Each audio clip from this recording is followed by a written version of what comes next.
안녕하세요. 자, 이제 시험이 한 50일 정도 남았죠. 남은 기간 회계원리 어떻게 해야 될지 같이 한번 가보실까요? 자, 먼저 어디서 나오는지 어느 정도 알고 계시겠지만, 자, 이거 별표, 이거 3개, 2개, 1개 보면 눈치채셨죠? 회계의 순손익 계산, 그리고 또 거래부터 회계 순환 과정, 재무제표 작성까지, 그 자산부채 자본 수익 비용, 그리고 시산표 이런 부분이 출제가 많이 되는 부분이고, 결산 정리 사항도 매 시험 두세 문제씩 출제가 되지요. 그 다음에 재무회계 이론도 엄청 많이 나오죠. 아주 중요한 부분, 개념체계, 그리고 재무제표, 그 자산부채 자본 수익 비용 요소, 이 부분도 다 골고루 보셔야 됩니다. 아주 중요한 파트고. 그 다음에 이제 자산 파트 중에서 현금 및 현금성 자산도 한두 문제 나오고, 특히 은행 계정 조정표가 자주 나오죠. 그 다음에 재고 자산도 4문제, 5문제 정도 출제가 됩니다. 자, 여기서 재고 자산 포함 여부 또는 그 선입선출법, 평균법 이런 부분도 다 골고루 나오니까 재고 자산도 꼼꼼히 다 보셔야 되고, 그 다음에 매출 채권의 손상, 대손 예상도 우리 회계 배우는 사람한테는 필수죠.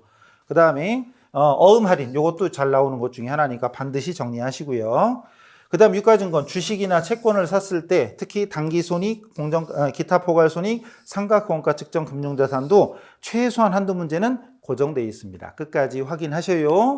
자, 다음 유형자산도 한 4-5문제가 출제되니까 특히 일괄구입, 자산교환, 최초 원가 이런 것들이 늘상 나오는 겁니다. 여기도 골고루 구석구석 다 파시고요. 그 다음 감가상각 말할 것도 없고, 그 다음에 무형자산과 투자부동산도 요즘에 특히 투자부동산이 조금 더, 예전에는 무형자산만 나오다가 요즘은 투자부동산도 출제가 더 많아지는 편이니까 꼭 참고하시고, 그 다음 부채와 자본은 조금 어려운 파트죠. 조금 어려운 파트인데 그래도 우리는 소홀히 하면 안 돼요. 끝까지 최대한 할 수 있는 만큼, 특히 사채라든가 이건 기본, 그 다음 충당부채 말문제 이런 것들은 주의해서 신경 써서 보시기 바랍니다.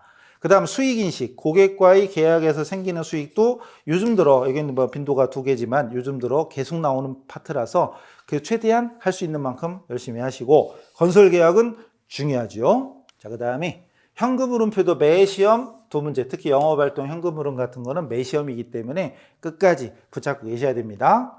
그 다음 회계변경과 오류수정은 옛날에는 거의 한 문제 이상 나오다 요즘은 안 나올 때도 있고, 그 다음 재무비율 분석은 무조건 나오니까 여기는 공식 암기하면 되잖아요. 공식 암기하면 해결되는 게 많기 때문에 최대한 열심히 해서 풀어내시기 바랍니다. 그 다음 원가도 8문제가 고정적으로 나오니까 최대한 끝까지 가시는데, 5일 남았으면 안 해도 되지만 아직 50일이니까 할 수 있는 만큼 해야 됩니다. 우선 원가의 흐름, 또 원가의 추정 이런 부분이 많이 나오고, 그 다음에 제조간접원가 배부라든가 종합원가, 기말제공품 평가 같은 거 이런 것들은 아주 중요하다. 끝까지 하셔야 돼요.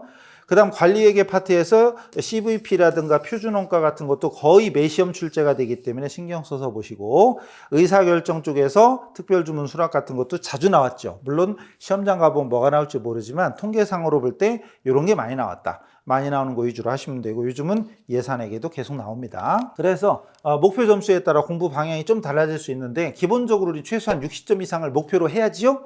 나는 꽈락만 면하면 돼 이러면 안 돼요. 60점 이상. 그럼 별표 3개 쳐 있는 거 요거 위주로 열심히 하시면 되고, 그 다음 난 좀 더 안정적인 점수를 원한다. 70점 이상. 그러면은 별표 2개짜리까지 확인하시고, 나는 고득점하고 싶다. 그럴 때는 전 범위를 다 하는 게 맞겠죠. 당연히.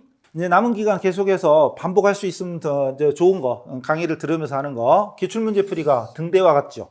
수준과 범위를 알 수 있으니까 아주 중요하고, 유형별 특강, 말문제 특강하고 계산문제 특강하고, 그 다음 핵심 요약집 있죠. 요약 강의 이런 것들을 참조하면서 문제풀이랑 같이 병행하시면 효과가 좋아지겠죠. 그 다음 시험 보기 전에 보고 가면 좋은 강의 80선, 요거 이제 아주 대표적인 문제 80선을 뽑아서 진행을 합니다. 그거 같이 정리하시고, 또 전국 모의고사 볼 때 특히 오답 노트가 중요해요. 그래서 우리 공부 잘하는 분들, 합격하는 분들은 이걸 잘하는 거예요. 이거 틀렸는데 왜 틀렸나, 이걸 점검하는 거죠. 아주 중요한 겁니다. 이거 꼭 확인하시고, 그 다음에 시험 이제 남은 기간 동안 해야 될 공부, 당연히 난이도 상중하 중에 아무래도 중하위권 파트에 집중하는 게 논리적으로 맞겠죠. 보통 시험이 상중하가 이렇게 됩니다. 상중하가 어려운 문제, 쉬운 문제. 근데 대부분은 이렇게 중간 난이도가 많아요. 어려운 문제는 일단 빼는 게 좋고 중하위권 문제에 집중하는 것이 효율적이다. 또 이게 되게 중요한 겁니다. 풀 문제와 버릴 문제 또는 미룰 문제, 미뤄야 될 미룰 문제, 즉 먼저 풀 거와 조금 이따 풀어야 되겠다. 제낄 거, 일단 제끼는 거. 이게 제일 중요합니다.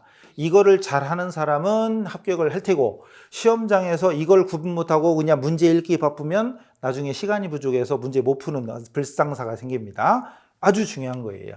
그 다음에 50일 동안 자 어려운 문제. 나한테 어려운 건 최대한 안 해야죠. 이제 집중해야 되니까 선택과 집중이니까 나한테 어려운 거 나 유독 이건 어려워 그럼 제끼고 또 새로운 거 하시면 안 되죠. 당연하지만 이걸 지켜내는 분이 합격에 빨리 가는 겁니다. 이거 시험장에서 1교시 때 회계랑 시설을 1교시 때 보잖아요. 시설 개론 시간을 왜냐하면 시설 개론은 계산 문제가 10개도 안 나오고 5개 안팎 이렇게 되니까 아무래도 계산 문제가 적으니까 시간을 줄일 수 있잖아요. 시간을 여기서 좀 빼가지고 회계 원리를 한 60분 이상 할 수 있도록 확인하시면 시간 부족할 일도 없을 겁니다.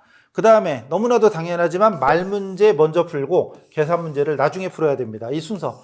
그러니까 아까 제낄 거. 먼저 풀어야 될 거와 제낄 거 이거 선택하는 게 중요하다고 그랬잖아요. 이것도 그 요령입니다. 말 문제부터 풀고 계산 문제는 나중에 풀어라. 결론적으로 문제는 1번부터 40번이 회계원리지만 결국은 시설부터 풀고 회계원리 푸는 게 논리적으로 더 맞다는 얘기죠. 꼭 그래야 되는 건 아니지만 어쨌든 계산 문제는 나중에 푸세요.